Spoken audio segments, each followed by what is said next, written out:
Okay, welcome back. Well, today there are a few more items from Exodus that I remembered that I forgot. Well, one of them is that when they crossed the Red Sea, and of course, they drowned not the Israelites, but the Egyptians. They drowned in the Red Sea, and the wheels broke off from their wagons and all that, and so they drowned. So uh, that kind of artifact should be there, right? And guess what? It is. They have found that there are all these parts of, carts and whatever wheels that broke, and whatever it was they traveled on. I mean, those items were found in the Red Sea, but like under the seafloor, because over time it settles, so it's settled under the seafloor. So there's a line under the Red Sea, under the seafloor, where they found all this stuff, all these artifacts of just their vehicles, whatever kind of vehicles they had. But anyway, they found that. So, I mean, there's all the archaeological evidence for all of this. So, anyway, that's an interesting point I wanted to mention. And there are videos out there about this. There are all kinds of, just look it up on the internet. There are all kinds of sources that have this information that is out there, like they found the ark, that kind of thing. So it's out there. So if you're interested in that kind of, artifactual evidence, then there you go. You're set. You got that to look up. Okay, now another thing that was interesting here was this. I forgot here. On the priestly garments, I was going to say it and then I forgot, but they would wear this thing. So it was like, I guess, on their breastplate. I think this was what they called this ephod, and it would hang over the shoulders. And then they had 3 stones, 4 rows of 3 each, so one for each tribe, and each one would be a different color, like a jewel or something, and that represented the tribes. So this was how the priest would represent the people, and that's how they symbolized it. So anyway, that was just a little detail I forgot to mention. So there's that. And then here would be their robe. Anyway. Okay, so there's that. And then another thing that was an interesting point was when they're going through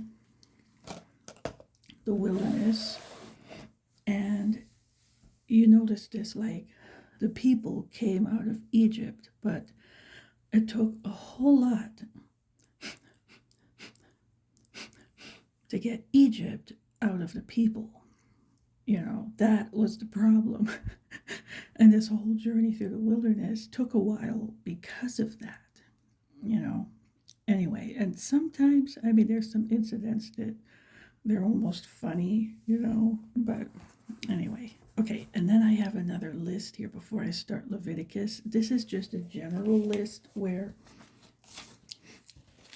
it's different types, and we'll be going through these things now for a while, but it's coming up and some of it already started, so I thought I might as well do this today.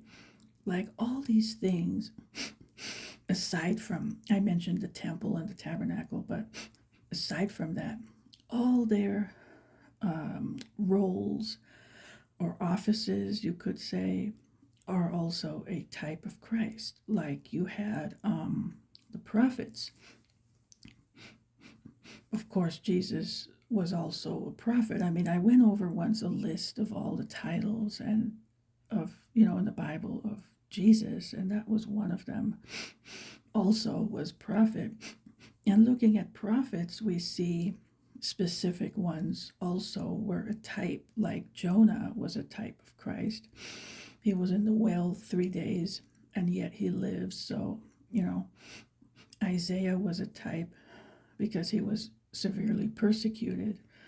And sometimes it's in the New Testament that details are mentioned. Hebrews, for instance, of how all the things they suffered.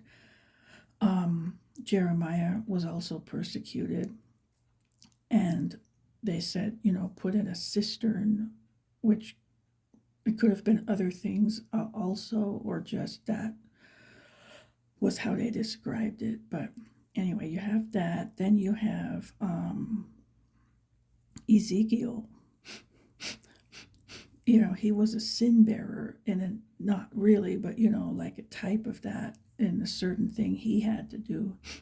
And then there's Daniel when he was in the lion's den, but yet he lives. Like that's something you should have died from, but yet he lives because he was innocent. And then he intercedes for the people, and he's innocent, but humbly takes on the guilt of the sin of the whole nation during his intercession. So he's a type in a lot of ways. And then, so we have prophets. They're also priests in general, and the high priest specifically is, of course, a type of Christ. The sacrifices are a type. The lamb, is a type. And regarding the kings are all a type.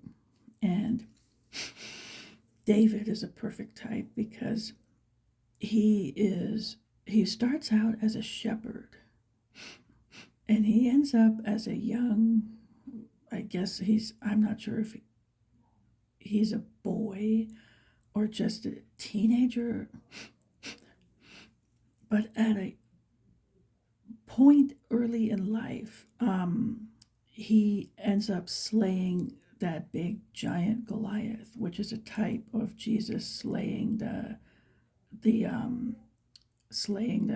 enemy, the devil, and he defeated him on the cross. So there's that. And David is anointed, but he's in hiding for a long time until he reigns and takes over as king. So he's in caves. So it's kind of that same idea.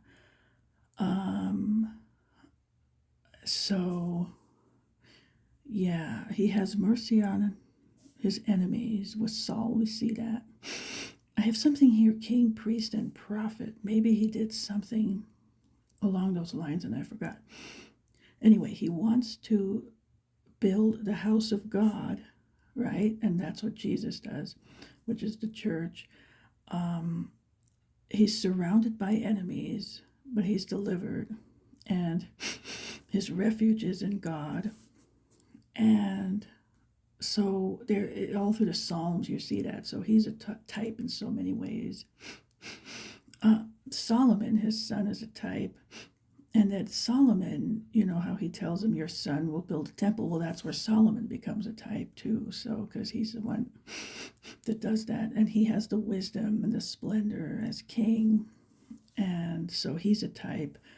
The good kings, of course, are a type. So we have that. And then, let's see here.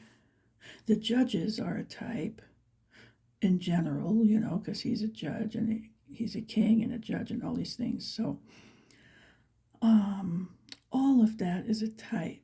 So it's all throughout the Old Testament, but so that's, I just wanted to mention that type thing with all this because it'll run throughout as we go through this. But okay, anyway, I am going to start Leviticus in just 1 second. Okay, I will start a new video for that. I'll just make this the last one for Exodus, and I'll be right back.